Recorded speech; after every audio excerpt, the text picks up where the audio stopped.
Hello, this is Alan Wheeler, and this is my third time trying to record this video, and something was wrong with my sound. I finally got it to work with headphones, and then I figured out how to do it without. So the sound was much better with this microphone here, and since it's probably impossible to ruin my good looks with the headphones, joke, I thought I'd keep them for the better sound quality. So this is my YouTube channel that deals with spirituality and the tarot, and this is the second in a playlist or a series on Christian tarot. This one will be about the Fool card. Now, I'm here at my altar with a statue of the Morrigan, incense burning, a candle going.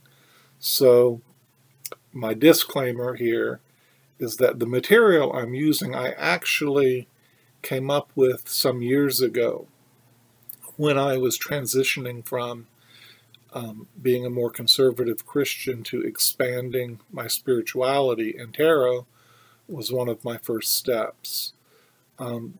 The second part of my disclaimer is that part of the reason I'm doing this, one part is to help those who might be coming along the same path that I did.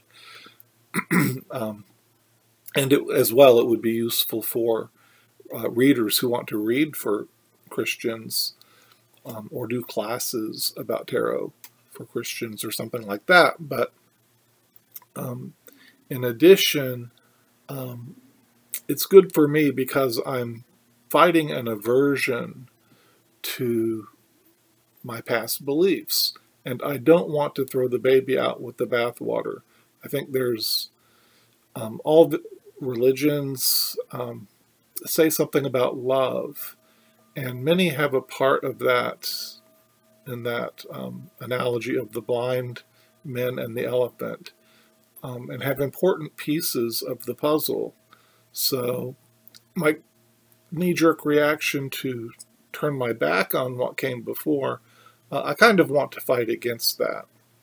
So that's the second part of my disclaimer. Now, in my first step, something that helped me was coming across websites and postings online from Christians who were involved with tarot. And that kind of eased the feeling of taboo that I had from more fundamentalist approaches. And also what also helped was this book, Meditations on the Tarot, A Journey into Christian Hermeticism. And so I've read through this book up to the Wheel of Fortune. It's quite thick, pretty heavy reading, and so I'm going to have to actually skip to get to the material on the Fool. I'm going to have to skip almost to the end because this anonymous author places the Fool in position 21 just before the World card. And this has to do with, he comes from the St. Petersburg school. He talks about they used the Hebrew letter correspondences and wanted this card to correspond to the Hebrew letter that represented or corresponded to love for them. So one of the meanings of this card was love, according to that Hebrew letter. So at the beginning of each card, there's a picture of the Marseille tarot card of each of the major arcana, and then there's a few quotes from philosophers and scholars and a Bible quote. And so there's one here from Jung, one from Plato. I'm just going to read the Bible quote here because of the topic of this video. Let no one deceive himself. If anyone among you thinks that he is wise in this age, let him become a fool, that he may become wise. For the wisdom of this world is folly before God. And that comes from 1 Corinthians chapter 3. I think that's a familiar theme in spirituality, that to kind of invert the values of the world, to seek that which is within rather than that which is without, and take that leap of faith. So I think that works nicely with other religions and other interpretations of the card as well. Now, in Meditations on Tarot, the anonymous author introduces this character of the Fool as an outsider, a traveler, a wanderer, an adventurer. And again, if we look at the Marseille picture, we get a picture of the jongleur, a kind of traveling performer or jester. And we get kind of a negative image of folly, as the animal here is tearing the pants of this outsider and revealing his buttocks there. So he represents this outlier and this traveler. Some of the characters from literature and legend that the author claims channels this energy of the Fool. He mentions Don Quixote, the knight who dreamed the impossible dream, the man of La Mancha, and he compares that energy to many idealists in history, whether at the French Revolution or standing up against Nazi Germany and so on. He mentions Orpheus, the inspired singer who traveled through the Greek underworld. He mentions the legend of the wandering Jew who was cursed to wander the earth until the return of Messiah. He mentions Gilgamesh from the Epic of Gilgamesh, who goes on his own hero's journey, his own adventure. He mentions Don Juan, who is romanticized by poets because he follows his heart, love for love's sake. He also mentions Hamlet, he says Hamlet stands at that 0 point between earth and heaven, where humanism resides. And he's a little lower than the angels, but barely above the animals. And so he's in that position of the Fool.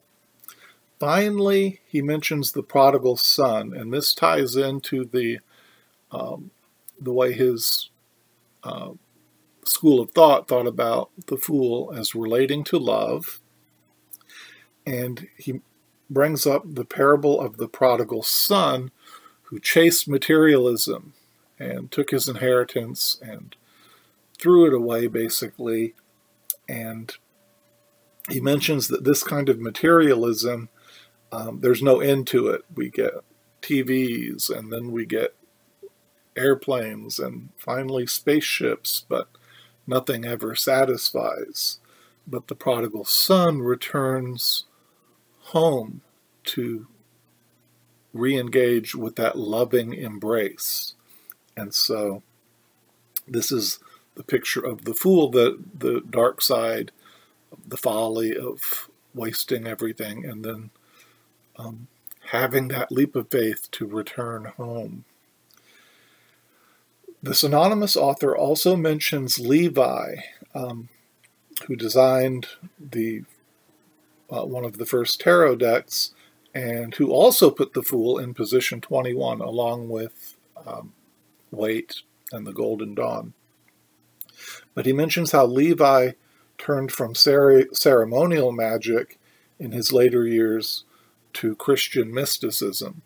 And I don't know if it's a pattern to start with more practical magic and then expand into spirituality or not. But he does bring up Levi having that experience. He then goes into how Levi represented this baptism of the intellect rather than an abandonment of it in ego transcendence.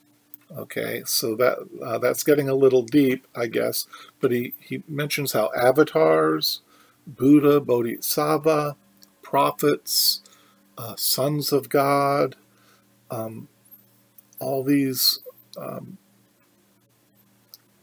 expressions of the divine are doorways and pathways that open up for us. And in this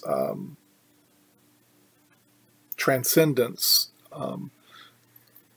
kind of not abandoning the physical, but having it imbued with the spiritual.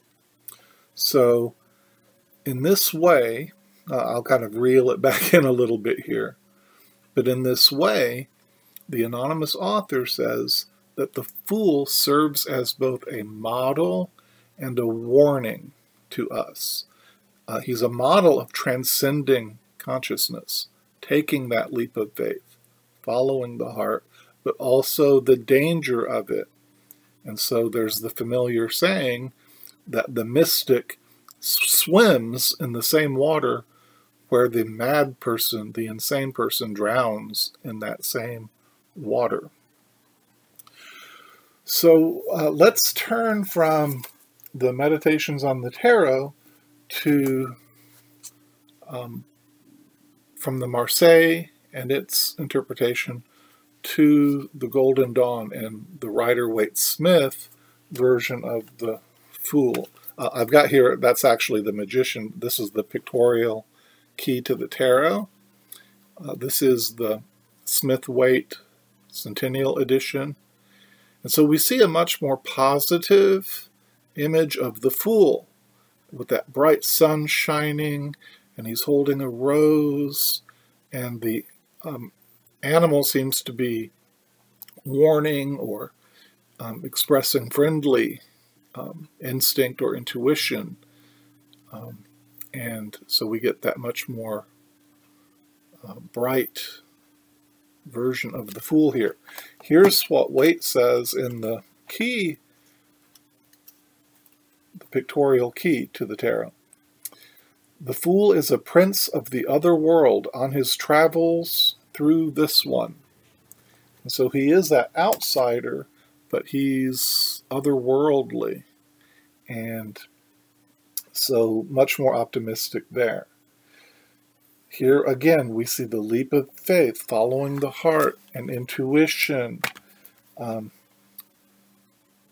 following the spiritual rather than the material. Sometimes that doesn't make logical sense. And there's following love rather than the law of the jungle and that survival mode. So there's something more, something higher in this positive outlook. Now I'll just close, and I'll link below my old website where I wrote descriptions, Christian descriptions of all these cards, but some of the things that I included there were the idea that God chose the foolish things of this world to shame the wise, that God makes all things new, that refreshing and that renewal.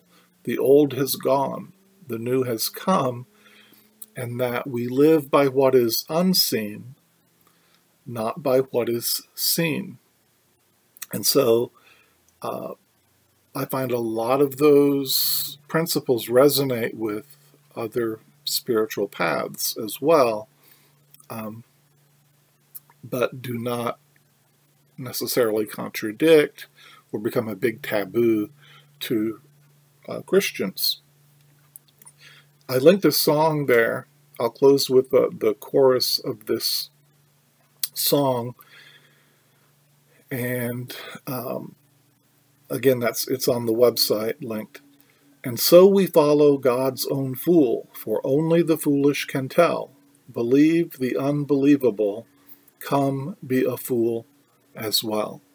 So thank you so much for watching. As always, I hope you find connection with people in your life, with online community, and on your spiritual path, whatever that might be.